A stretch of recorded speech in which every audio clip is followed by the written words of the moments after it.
There are two elements essential to the internal: breathing and structure. Today we're going to start with those. Structure gives a conduit for the internal to move. Breathing animates that conduit. Breathing can occur without the conduit, but it's much more effective with the conduit. The conduit or structure can occur without breathing, but it's useless without the breath. We're going to start today with those two, breathing and structure. The first element is breath, breathing. Breathing is the simplest and most profound expression of yin and yang. Full moves to empty, empty to full. It happens naturally. The emptiness beckons the fullness to follow it and take its place. As the fullness moves, it creates emptiness, which is there. Every time you have emptiness, fullness is called forth, and every time you have fullness, emptiness is right behind. When we breathe in this manner, the breath becomes easy. When we take that breath and we're breathing naturally, we're breathing effortlessly, and we connect that breath to our movements, to our emotions, those then become much more effortless. Harmony begins to take root. So breathing is, you might say, the most central core to the internal practices. Even if someone was paralyzed from moving their whole body, they could gain the entire benefit of internal practice simply from breathing. To breathe in this internal way, we, number one, breathe without striving, meaning we aim for natural breath. As natural as a wave is when it moves, or the wind when it blows through. When it comes fully. When it's gone, it's gone. Where does it start and stop? It's hard to say. Our breathing is the same way as the wave or as the wind. The moment that it stops, it's not like a digital computer, ones and zeros. There's somewhat of a diminishing and then a growing and a diminishing. Our lungs fill, then our lungs start to empty. At some point, the peak of the fullness happens, and then it very gently just starts to flow into the exhale. We don't have an inhale and an exhale, a stop and a go. We have a continuation of the energies of life. To do this type of breathing, you need to breathe from your belly. Most of the time, people breathe from their chest.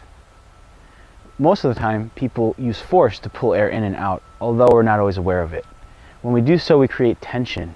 We create a resistance to the flow of life. When we breathe from our belly, when we breathe effortlessly, the air can easily come in and out. The body pulls in as much as it needs, no more, no less.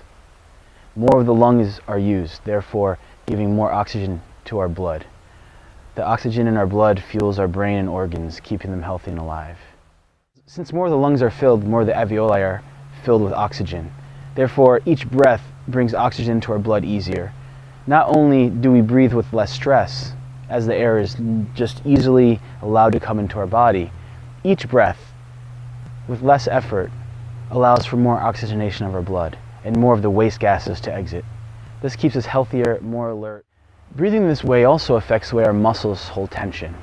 A lot of people hold tension in their shoulders, and most of the time that tension is actually made worse by the way that we breathe. We breathe in a way that activates those shoulder muscles, the upper back, and the chest. Breathing, in essence, is a big part of what causes knots in our back, really tight, rock-hard shoulders, and constricted chest that makes the work of the heart a little bit harder. When we breathe from the belly, we begin to release those. As those release, the effects of long-term tension can diminish. In actuality, you gain the effects of a lot of massage simply by breathing. As an example, my wife, which I hope she's okay with me saying this, has had tension in her shoulders for a long time. Although I do these practices, she has not necessarily taken to them. When she finally did them, after having massage and after doing yoga and many other things for her shoulders, the tension kept coming back. She finally said, let's do this breathing. Within 30 minutes, she'd released the tension in her shoulders, and she confided in me that she actually didn't know if she ever would know her life without that tension. It's not showing the power necessarily of the breathing, but the power that the breath has within each of us. We have the ability to release the tensions that we hold on to. We have the ability to flow through the day without letting the tensions that we meet grab a hold of us. We have the ability to live in a more effortless way. And breathing not only shows us the metaphor, but it gives us the primary fuel or primary energizer of doing that. It allows us to move and create movement and energy with little effort. So, to start, lower abdominal breathing begins in the lower abdomen, the belly. I'm also going to refer to this as internal breathing, as with internal breathing, we begin in our center, our core, our dantian. So we begin the process of pulling breath in from our belly. We begin by expanding our belly. As our belly expands, air comes into our lungs. To let air out, we simply release our belly. As the belly releases, there's a compression. That compression pushes the air out of our lungs. The difference between this and how we very often breathe is we actually, even if we breathe from our belly, we very often pull our bellies tight to push the air out. Okay? When we do this, we actually create tension and we force the air out. And although we're not creating tension as much in our shoulders, as I mentioned, many people breathe that way, we're still creating tension. And we're not, although we're minimizing the stress that we're having from the way most people breathe, you're not actually having the full effects of actually reducing that tension to a deeper and deeper peaceful level. You're not having the benefit of the power that comes from breathing easily. So again, as you inhale, the belly expands. As you exhale, the belly releases. Okay? By release, I don't necessarily mean that you're throwing it out. And it doesn't mean that you're pulling it in. The belly relaxes. If it relaxes more straight down, that's fine. If it relaxes a little bit straight down and forward, that's fine too. It's going to be affected by your posture, your structure, which we'll talk about, and it's going to be affected by whether you're standing or sitting. It's going to be affected by what you're doing when the breath's eventually used in the context of physical movement, for example. But the baseline is that you let the belly do what it naturally needs to do. Meaning let it fall down and out, it's okay. A big part of this is actually letting your belly be able to release. You have to be able to let your belly release to release the tension with your breath. You have to be able to let the belly release to be able to release the power that your belly holds, the power that your breath holds.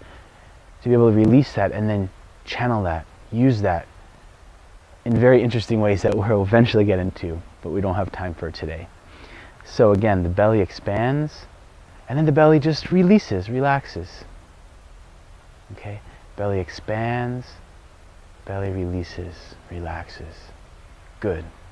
Now when we inhale and the belly expands, number one, it's important that you have the right pathway for the air. So the air is actually coming in through the nose, into the belly. So you're initiating the breath from your belly, but be aware that the air is coming in your nose and not your mouth. Okay. As you exhale, the air is actually going to be, of course, being pushed out from the belly, but it's going to exit your mouth. This is very important. If you were to do this belly breathing and let the air come in your mouth, there'll be resistances and tensions in your body to doing the breath, and you'll actually have to use force to pull it in. If you breathe out, and you breathe out of your nose, what you're actually find again is you're going to have to eventually use force to override the tensions that are created by breathing out through that conduit. In this breathing, in this belly breathing, we're coming into the stomach, into the belly through the nose, and exiting the belly through the mouth. Okay? Into the belly through the nose, exiting the belly through the mouth. And this is very important, that we have relaxation in our belly and we don't create tension along the way, that the breath is not forced. And in order for that to happen, in through the nose and out through the mouth. Okay. A little bit of refinement that'll help make this much more clear and much easier to do. As we exhale, the jaw relaxes. Okay. Just let it relax, let it hang. Don't push it too far down. Okay, meaning if you feel like you're actually forcing it down, as in what I just did, that's too far. Okay? But if you